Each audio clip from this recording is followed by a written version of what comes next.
Hello my dear students, तो स्वागत है आप सभी का वापस से brain storm the daily challenge series में। तो बच्चों, लास्ट क्लास में जो आपको होमवर्क क्वेश्चन दिया गया था, आज हम उसका डिटेल सॉल्यूशन समझने वाले हैं। तो क्वेश्चन क्या था बेटा कि एक स्फीयर था अपने पास में m मास का, उसको अपन ने एक वर्टिकल बॉल और एक वेज जो है उसके बीच में कुछ इस तरीके से अरेंज करा कि जो वेज का टॉप मोस्ट पॉइंट है उस स्फीयर को टेंजेंशियली टच करता है। वेज का मास m है और एंगल कुछ अल्फा है। अब ऐसा अपन को दिया हुआ है, सारी की सारी जो सरफेसेस है वो फ्रिक्शनलेस है। अपन को पता क्या करना है कि जैसे ही हम इसको रिलीज करेंगे स्फीयर को, तो स्फीयर का जो एक्सेलरेशन है वो कितना होगा। दूसरी बात कि इन दोनों के मासेस का रेशो, ठीक है, स्फीयर और वेज के मासेस का रेशो और जो एंगल अल्फा है इसको किस तरीके से सिलेक्ट करें कि जैसे ही मैं इस स्फीयर को यहां से रिलीज करता हूं, ये जो वेज है वो टॉपल नहीं करना चाहिए। ये क्वेश्चन में दिया हुआ है। तो देखिए बेटा, इस क्वेश्चन को सोल्व कैसे करेंगे। सबसे पहली बात तो कि मेरे पास में क्या है, ये स्फीयर है। अब स्फीयर का एक्सेलरेशन किधर है बेटा, डाउनवर्ड डायरेक्शन में एक्सेलरेशन ए है, ऐसा अपन ने बोल दिया। तो अब मैं यहां पर फोर्स एनालाइज कर लेता हूं, ठीक है ना। मेरे को केवल अब डाउनवर्ड डायरेक्शन में इसका एक्सेलरेशन पता करना है, तो मैं इसके वर्टिकल डायरेक्शन में क्या करूंगा, फोर्स एनालाइज कर लूंगा, क्योंकि उन्हीं से अपन को एक्सेलरेशन इसका फाइंड आउट करना है। ठीक है बेटा, तो देखो यहां पर अपने पास में क्या लग रहा है, एक तो नॉर्मल फोर्स लग रहा है, और अगर मैं यहां पर इस नॉर्मल के कंपोनेंट करता हूं बेटा, तो ये नॉर्मल के कंपोनेंट हो गए। ये एंगल अल्फा है, तो ये वाला एंगल 90 माइनस अल्फा, तो ये वाला अपने पास में अल्फा, ये 90 माइनस अल्फा और ये वाला अल्फा हो जाएगा। ठीक है, ये वाला कंपोनेंट हो गया एन कोस अल्फा और ये वाला कंपोनेंट हो गया बेटा एन साइन अल्फा। और कौन से फोर्स लग रहे हैं सर, एक mg फोर्स भी लग रहा है इस पे। मैंने कहा ठीक है भाई। और कौन से फोर्स लग रहे हैं बेटा, सर एक ये नॉर्मल फोर्स भी लगा रही है दीवार। मैंने कहा ठीक है बेटा, बट अपन को किससे मतलब है, अपन को वर्टिकल डायरेक्शन में जो फोर्स लग रहे हैं उन्हीं से अपन को मतलब। ठीक है, तो बस यहां से अपन क्या करेंगे, इसके लिए नेट फोर्स लिख सकते हैं बेटा mg minus N cos alpha is equal to M. ठीक है सर, यहां से एक्सेलरेशन आ जाएगा हमारे पास। बट बेटा जो अपन को एक्सेलरेशन दिया हुआ है वो कैपिटल एम और स्मॉल एम की फॉर्म में दिया हुआ है, जैसा कि अपन को ऑप्शन से साफ साफ अंदाजा लग रहा है। तो मैं क्या करूंगा बेटा, इस वेज का एक्सेलरेशन ये इधर हॉरिजॉन्टल डायरेक्शन में, राइट डायरेक्शन में मान लिया कितना है ए। तो अब क्या करता हूं, वेज पर भी मैं फोर्स एनालाइज कर लेता हूं बेटा, और इस बार मेरे को किससे मतलब होगा, जो हॉरिजॉन्टल डायरेक्शन में फोर्स लग रहे हैं, किस पर, वेज पर। ठीक है बेटा, तो एक तो लगा ये नॉर्मल फोर्स तो लग ही रहा है, और इसके अगर कंपोनेंट करेंगे बेटा तो ये एंगल अल्फा है, तो ये वाला भी अल्फा होगा, तो ये कितना हो जाएगा माय डियर, ये हो गया हमारे पास में एन साइन अल्फा। ठीक है, तो यहां से क्या मैं ऐसा लिख सकता हूं क्या, देखो डाउनवर्ड वाला एन कोस अल्फा हो जाएगा, उसमें कोई दिक्कत वाली बात नहीं है, लेकिन अपन को हॉरिजॉन्टल फोर्स से मतलब है। ठीक है बेटा, तो ये हो गया N sine alpha is equal to capital M A. ठीक है, और एक और रिलेशन लिख सकते हैं बेटा अपन, कंस्ट्रेंट से एक और रिलेशन लिख सकते हैं, क्या, a is equal to A tan alpha. ठीक है, ये अपन ने काइनेमेटिक्स करी तब अपन ने काफी अच्छे से ये रिलेशन देखे थे। ठीक है बेटा, अब क्या कर सकते हैं अपन, इन तीनों इक्वेशन का यूज करके एक्सेलरेशन a की वैल्यू निकाल लेते हैं, किसकी टर्म में बेटा, कैपिटल एम और स्मॉल एम की टर्म में। ठीक है, तो मैं थर्ड और सेकंड का यूज करता हूं। ठीक है, चलिए, तो यहां से हमारे पास में क्या हो जाएगा बेटा, N sine alpha is equal to M, capital A था बेटा, कैपिटल ए की वैल्यू अपन ने थर्ड वाले से रखी, ए अपॉन टेन अल्फा। तो मेरे पास में यहां से नॉर्मल आ गया बेटा, नॉर्मल कितना आया, टेन अल्फा साइन अल्फा। और मैं क्या करता हूं, ये कैपिटल एन की वैल्यू ये पहली वाली इक्वेशन में अगर मैं डाल देता हूं, तो मेरे पास में क्या रिजल्ट आएगा बेटा, M G minus M A upon tan alpha sine alpha. ठीक है बेटा, और ऊपर की तरफ है अपने पास में cos alpha is equal to small M.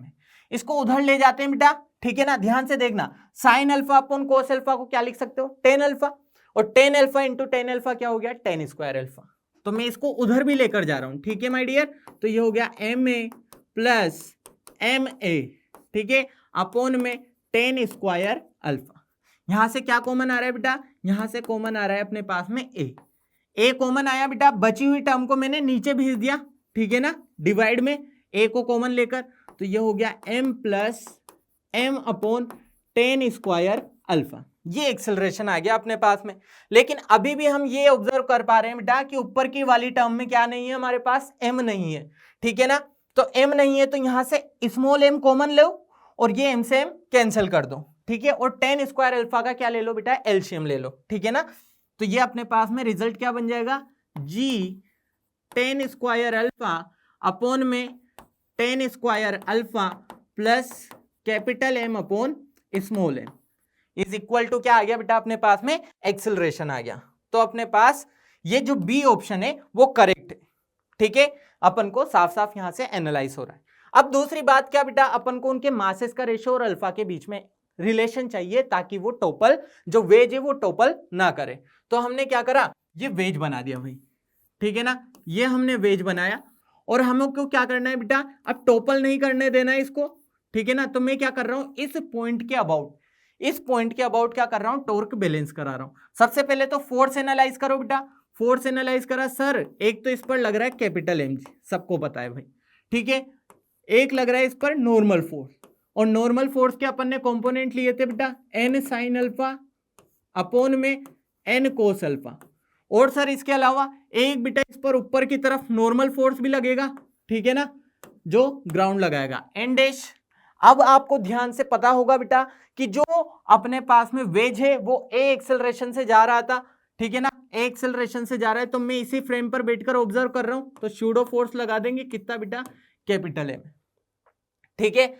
और इसके अलावा अपन यहां से देख सकते हैं बेटा, देखो मान लेते हैं ये सारे फोर्स अपन ने एनालाइज कर लिए। अब मेरे पास में जो टोटल डिस्टेंस है, ये वाली जो हाइट है बेटा, ये कितनी हो गई, अपन ने h बोल दिया, ठीक है। तो ये सेंट्रोइड तक की डिस्टेंस कितनी हो जाएगी अपने पास में, h/3, ठीक है। ये सेंटर ऑफ मास की जो डिस्टेंस हो गई बेटा कितनी हो गई अपने पास, h/3। ये अगर मेरे पास में f डिस्टेंस है बेटा, ठीक है, तो यहां से यहां तक की डिस्टेंस कितनी हो गई, बोलो जरा, f/3। और h और f में भी रिलेशन निकाल सकते हो क्या sir, tan alpha is equal to, ये एंगल अल्फा था ना, tan alpha is equal to h/f, तो f बराबर कितना आ गया माय डियर, यह आ गया हमारे पास में h/tan अल्फा। अब बस तुम ध्यान से ये ऑब्जर्व कर लो कि कौन से फोर्स किस डायरेक्शन में घुमा रहे हैं बेटा, ठीक है ना।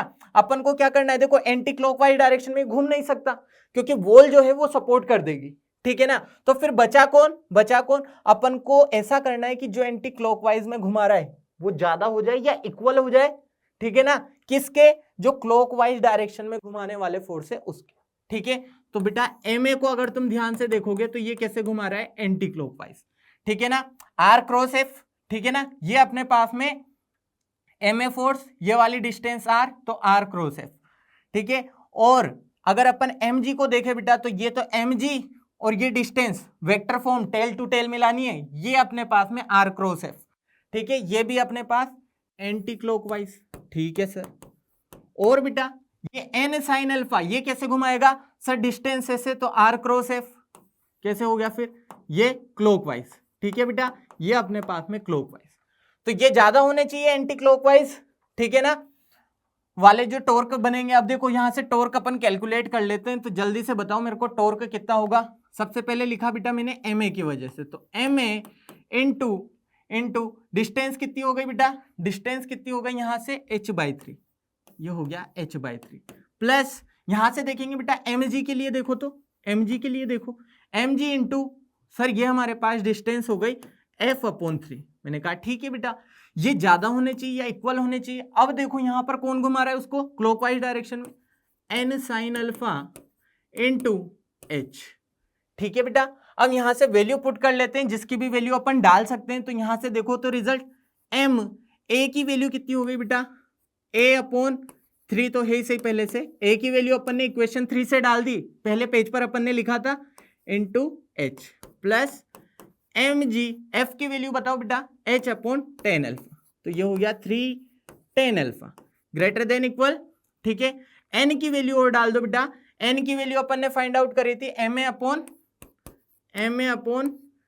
अल्फा साइन अल्फा, ठीक है। और ये हो गया बेटा अपने पास में साइन अल्फा मल्टीप्लाई h, जो कैंसिल हो रहा है उसे कैंसिल करो, h से h cancel, tan alpha cancel, और ये साइन अल्फा से साइन अल्फा कैंसिल, तो यहां बचा बेटा ma/3, ठीक है, प्लस mg/3, ठीक है, greater than equal to ma।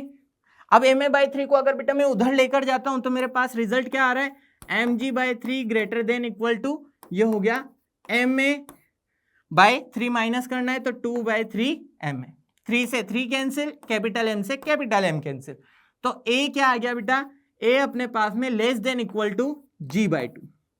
ये कंडीशन होनी चाहिए कि टोपल नहीं करेगा। अब एक्सेलरेशन ए की वैल्यू तो अपन ने फाइंड आउट कर ली थी बेटा, जी 10 स्क्वायर अल्फा, ये अपने पास में रिजल्ट है।